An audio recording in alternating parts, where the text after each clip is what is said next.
खबर की, यानी कि हम बात करेंगे न्यूज पंच में आज यूपीएससी के बदले नियमों की।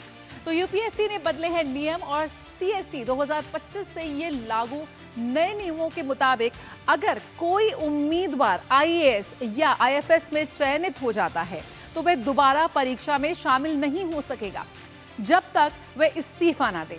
वहीं आईपीएस के मामले में भी कैडर और री एलोकेशन को लेकर नियम सख्त किए गए हैं। साथ ही परीक्षा प्रक्रिया में टेक्नोलॉजी का दायरा बढ़ेगा। अब परीक्षा केंद्र पर फेस ऑथेंटिकेशन होगा और प्रीलिम्स की मार्कशीट भी जारी नहीं की जाएगी। यूपीएससी सिर्फ आंसर की प्रकाशित करेगा।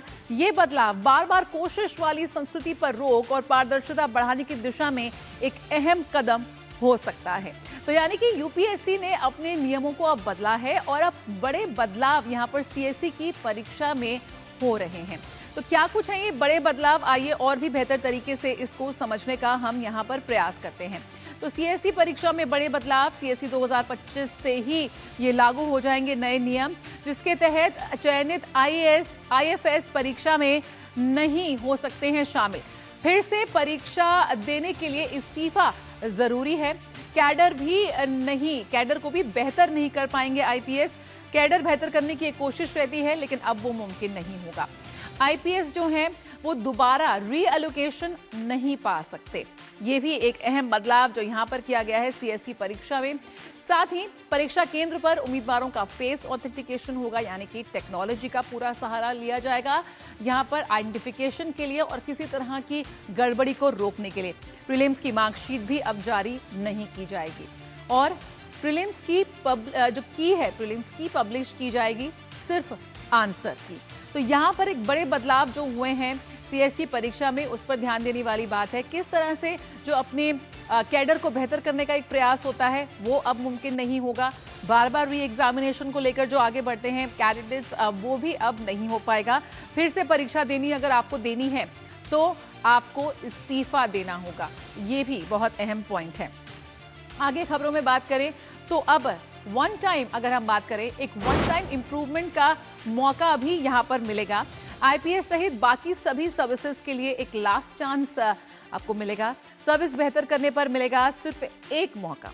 इसके बाद इस्तीफा दिए बिना आप नहीं दे सकते अगला सीएससी। सिर्फ अगले 2 वर्षों में ही कर सकते हैं सर्विस में सुधार और अगले 2 वर्षों के अंदर सिर्फ एक मौका यहां पर मिलेगा। तो एक बड़ा बदलाव यहां पर हुआ है यूपीएससी की तरफ से। यूनियन पब्लिक सर्विस कमीशन बहुत ही लोकप्रिय ये परीक्षा है और लाखों उम्मीदवार बैठते हैं पूरे देश से और ये एक बहुत ही अहम खबर है। यहाँ पर आईपीएस सहित बाकी सभी सर्विसेज के लिए भी एक लास्ट चांस मिलेगा। हमारे संवाददाता अजीत भी हमारे साथ जुड़ रहे हैं और बेहतर तरीके से समझने की कोशिश करते हैं। अजीत, सबसे पहला सवाल यही, जो नियम बदलाव यहाँ पर हुए हैं थोड़ा सा विस्तार से बताइए कि किस तरह से अब ये परीक्षा जो होगी, ये नियम एक तो कब से लागू हो रहे हैं और क्या बड़े बदलाव यहाँ पर नियमों में किए गए हैं?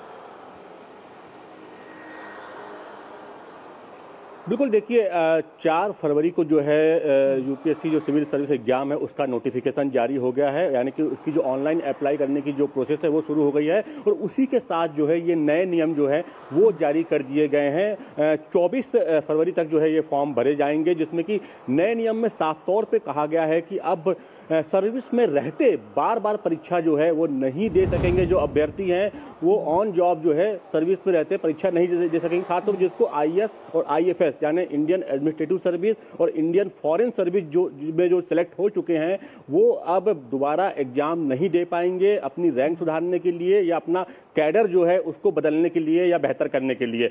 आईपीएस के लिए छूट दी गई है, सिर्फ एक अटेम्प्ट उनको दिया जाएगा और उसमें वो अपनी रैंक जो है वो सुधार सकते हैं, यानी कि आईपीएस में जो है वो आईएएस या आईएफएस के लिए एक बार सिर्फ प्रयास कर सकते हैं सर्विस में रहते हुए। देखिए, पहले देखा जाता था कि बार बार जो है जो सर्विस में लोग आ जाते थे, लेकिन लगातार जो है जितने अटेम्प्ट उनके बच्चे होते थे वो लगातार वो सर्विस में रहते हुए देते थे, जिस कारण से तमाम स्तर पर जो है प्रशासनिक कठिनाइयां आती थी और कहीं ना कहीं एक समस्या खड़ी होती थी कि जो जॉब में रहते हुए बार बार छुट्टी लेकर या ट्रेनिंग के दौरान बार बार परमिशन लेकर ये एग्जाम दिए जाते थे। तो इसलिए ये नियम जो है वो सख्त किए गए हैं। साथ ही यहाँ पर डिजिटल यानी कि एआई का उपयोग करते हुए एआई फेस रिकॉग्निशन, यानी जब जाएंगे सेंटर में एग्जाम देने के लिए तो वहाँ पे आपका फेस जो है रिकॉग्नाइज किया जाएगा एआई के माध्यम से, और साथ ही रियल टाइम जो फोटोग्राफ होता है, जो अपलोड होता है, वो अब रियल टाइम में होगा। यानी कि आप जब फॉर्म अप्लाई करेंगे तो उसी समय आपका फोटोग्राफ वहां पे लिया जाएगा और रियल टाइम में वो फोटो अपलोड होगा। तो ये कुछ तकनीकी बदलाव भी किए गए हैं। साथ ही जो आंसर की है, हमेशा से ये विवाद का विषय होता था कि यूपीएससी में जो प्रीलिम्स में जब एग्जाम होता था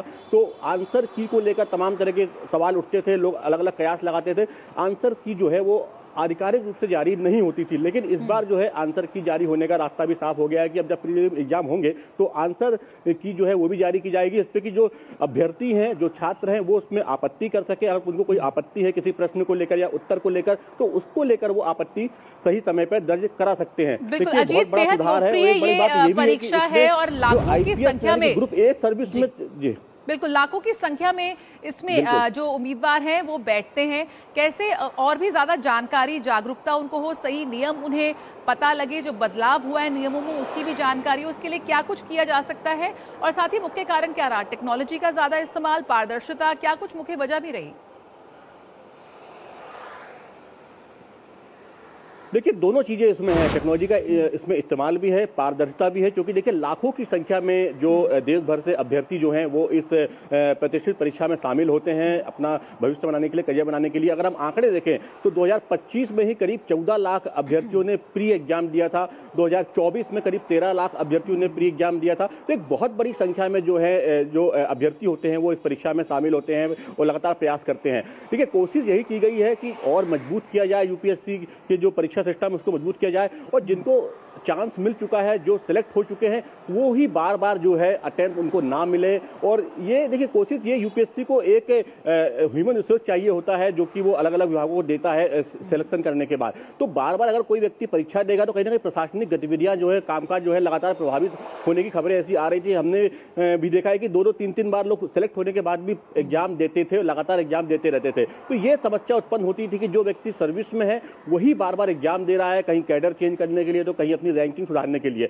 लेकिन अब स्पष्ट साफ है कि अगर आईएएस और आईएफएस आपको अलॉट हो चुका है पहली बार में, तो अब एग्जाम आप नहीं दे सकते। और एक चीज और है, अगर मान लीजिए कि कोई अभ्यर्थी जो है वो एग्जाम वो दे रहा है, प्रीलिम्स उसका हो चुका है, लेकिन पिछली परीक्षा में वो पास हो चुका है, उसे आईएएस या आईएफएस अलॉट हो चुका है, तो भी वो जो है मेंस परीक्षा में नहीं बैठ पाएगा। ये भी एक बड़ा बदलाव किया गया है। देखिए, पारदर्शिता का पूरा प्रयास किया गया है कि जो दूसरे अभ्यर्थी हैं उनको चांस मिले, क्योंकि जो वैकेंसी होती है बहुत कम होती है, तो बड़ी संख्या में देश भर से अभ्यर्थी जो है इसमें शामिल होते हैं, बहुत कड़ी मेहनत इसमें करते हैं। तो कोशिश यही है कि जो सिलेक्ट हो चुके हैं वो अपने प्रशासनिक जो उनको जिम्मेदारी दी गई है उस पे वो ध्यान फोकस करें, ना कि लगातार एग्जाम देते रहें। हालांकि आईपीएस यानी ग्रुप ए में जो है आईएएस और आईएफएस में, उसमें सिलेक्शन के बाद तो कोई मौका नहीं है, क्योंकि उसके बाद तो इस्तीफा देने के बाद ही आप उसमें प्रयास कर सकते हो। लेकिन आईपीएस के लिए एक चांस रखा गया है कि उन्हें सिर्फ एक चांस दिया जाएगा ऑन जॉब रहते हुए, कि वो अपनी रैंकिंग या अपना कैडर जो है उसको सुधार सकें, उसके लिए उनको एक चांस मिलेगा। लेकिन बाकी जो है इस तरह के रास्ते जो है अंडर सर्विस जिस तरीके से तमाम अटेम्प्ट जो है